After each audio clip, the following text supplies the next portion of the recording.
be with you. and with your spirit. A reading from the Holy Gospel according to Matthew. Glory to you, O Lord.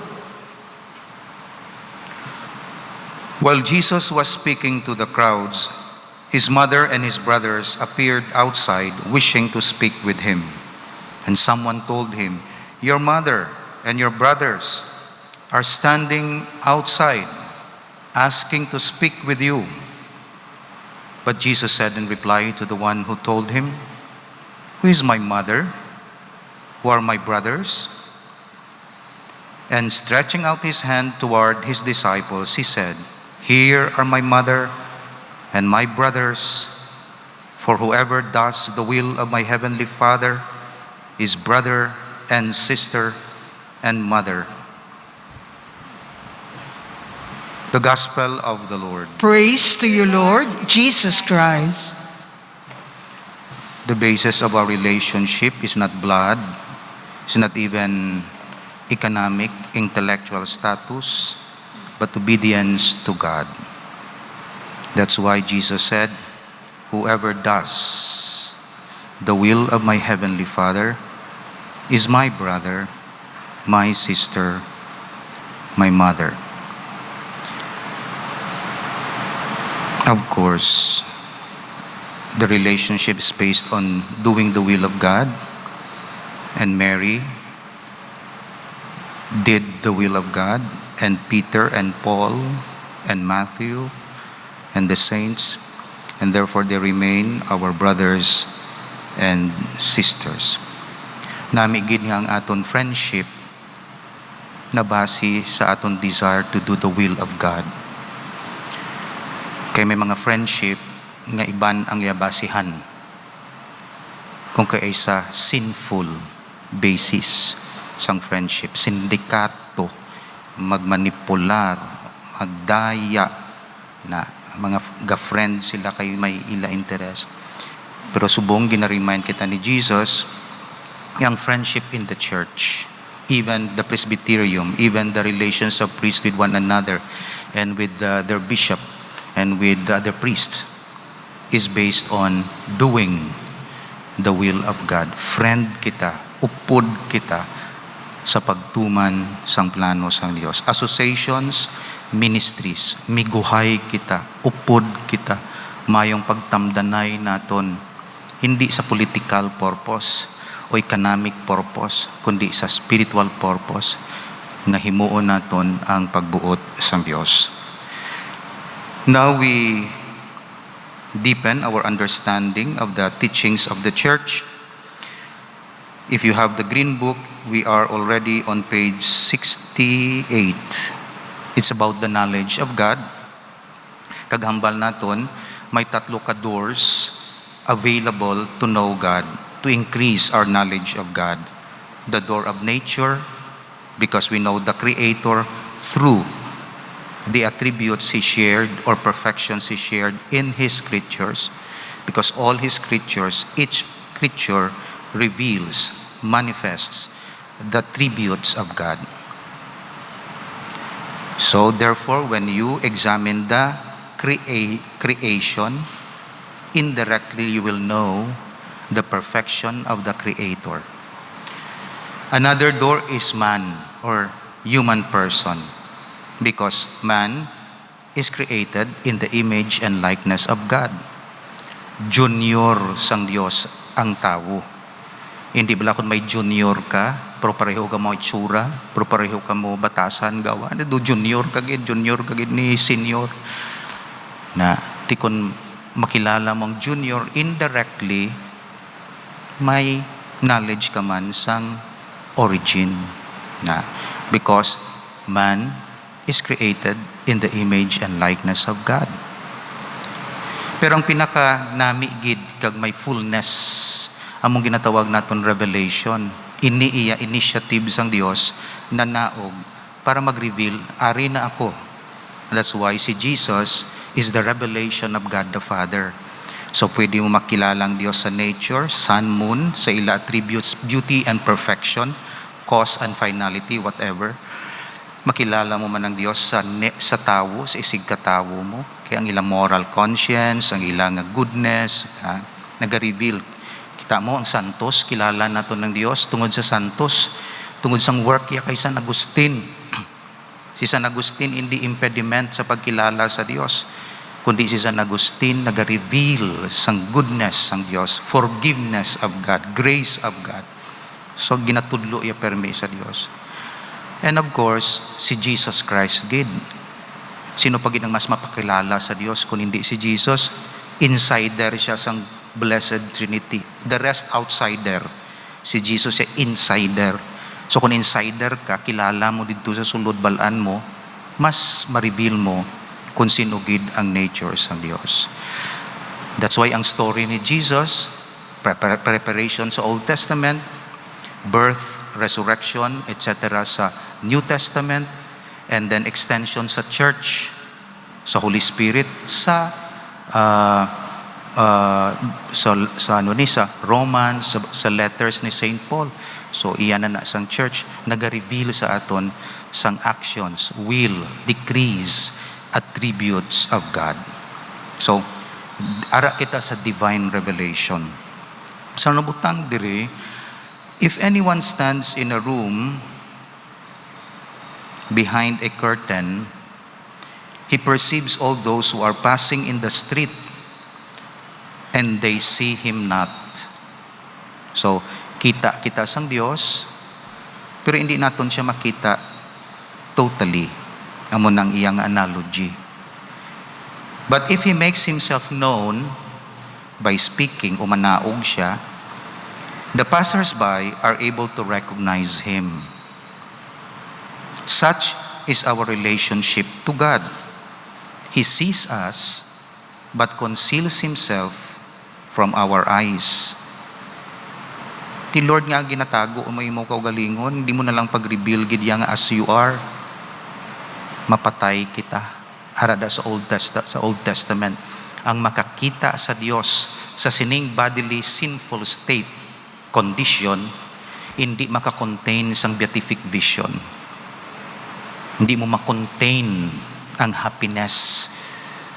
Kay ara ka pa sa container body mo nga hindi capable of containing the greatness of God. Tuod na, kung may gina-idolize ka ng artista, ibang nagalipong mga concert, nagalipong sila sa Michael Jackson sa una, damo galipong Michael Jackson bala, maano na sila, hindi makontain sang ila happiness, ang ila excitement. Kita kuno, kung makita na to ng Dios as He is, sa sining state, ha? That's why kinanglan bilin na yung lawas, dito kay dito mo makita. Kaya ang lawas hindi makakontain sa state of sin, kag sa state of infected sa original sin. That's why kanami kay Lord, gapanago na siya sa tinapay.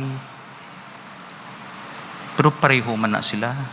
Ara lang galing mediated, sacramentalized, so to say. So such is our relationship to God. He sees us but conceals Himself from us. Kaya gina-prepare pa kita sa beatific vision. Yet He has in many ways made Himself known to men. To Abraham, to Moses in the burning bush, to the Israelites on Mount Sinai. So, from time to time, nagapanaog man ang Diyos ka nagagamit sang creatures to reveal Himself. Okay? Kung isa naghambal siya sa thunder, kung isa sa burning bush ang iya presence, sa aton time, Holy Eucharist. Kung kaisa ara man na sa minister, that's why ang tao, kung kaisa hindi kakita kay Jesus sa minister, kay mediated niya, Jesus na, do ano man ang pari nga na kay ti mediated. Okay? Hindi man maintindihan nga ang Father, God the Father, nagaobra sa Father at home, sa iya fatherhood. Hindi mo man mapatihan kung kaisa nga si Jesus ara sa poor, kay mediated, pero tuod na different degrees of presence. God has in His mercy in the course of ages often revealed Himself to men. Hebrew 1, chapter 1, verses 1 to 2. God has often communicated to men a knowledge of His perfections and His decrees, His plan, His holy will. Such revelation is called supernatural, as opposed to the natural revelation of Himself that He makes through the external world or nature. God's revelation to man is generally made in the following way. So paano gin-reveal sang Diyos ang iya kaugalingon sa tao? May pedagogy man ang revelation, may steps man ang revelation sang Diyos. Amat-amat. Ina-educate niya ang tao, kay kung ubuson niya karon hatag ang iya nga perfections, knowledge of perfection kay Moses, hindi kaya, amat-amat through history. Hamon na iya ang revelation sang Diyos. Niya pakilala ko kaugalingon, pero sa Israelites, sa history, aradira. God's revelation to man is generally made in the following way. He speaks to individuals and orders them to communicate to their fellow men the revelation made to them. So, among technique gali sang Dios, method sang Dios, wala siya kapakilala sa tanan, kundi piliun niya ang isa ka tawo o pamilya o tribe or nation, para ang inang nation amo actually ang mapakilala sa other nations. Many are called, but few are chosen. Ang many kag ang few, hindi contrast, kundi ang few nga ni gin-chose for the many. Na hindi pa awayon ang many kag few. Nga wala ka muya, hindi ka muya parte sang plano sang Dios. Oh, pilion ka, mangin leader ka, hindi nga ostracize mo ang many, kundi triningon ka kag-educate, kay through you, i-evangelize mo, kag ipakilala mo ang Dios sa damo nga tao. That's why ang simbahan, hindi mangin exclusive. Nya kami lang ni, kami lang, asosasyon, amuman, kami lang. No, ginpili ka, kay may obrahon ka sa iban. Representational panawag sila. Representative ka lang. Problema mo, kung ginlimtan mong imumisyon sa iban, kay nanamian ka na ya sang status mo. Natawag naton nga cruise ship. Hindi ka cruise ship, battleship ka. So ara ka sa sulod sang barko, pero ang barko mo na battleship na against Satan. Pero kung napag-intindi mo sang simbahan, cruise ship, dira ka lang mabakasyon, may swimming pool pa, may disco pa, may nami pang food, hindi ka naya mag-concern to sa mission to sagwa. No, ginpili kita, pari, madri ginpili man, Kristiyano ginpili man, hindi para sa aton sa sulod, kundi para sa spread sa kingdom in the world. That's why kung may revelation nga ginhatag sa particular person, hindi siya mangin arrogant. Kay work ina. That's why ang Israelites, ginpili, hindi tungod espesyal kag favorite, kundi work para sa sanctification of the world. That's why kung ako magpili sa imo, hindi na favoritism. Paubrahon ta ka. Kay may abilidad ka, may charism ka, may resources ka, bulahan ka. Na sa world, kung pilion ka, privilege, baliskad ang world. Kung favorite ka sa world, ikaw serbihan, ikaw privileged. Na tamo na yung world. Kay Jesus siya, hindi, I came not to be served, but to serve.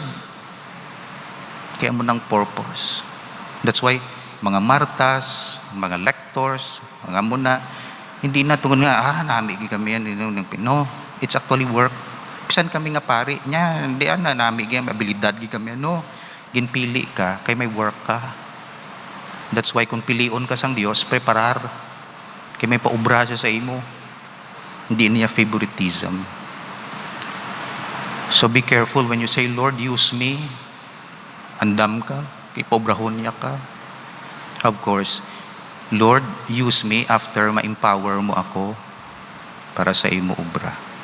So that's why nag-reveal ang Diyos sa particular person, Moses, Abraham, particular tribe, nation, Israel, particular group, church, kay may obrahon siya para sa kalibutan.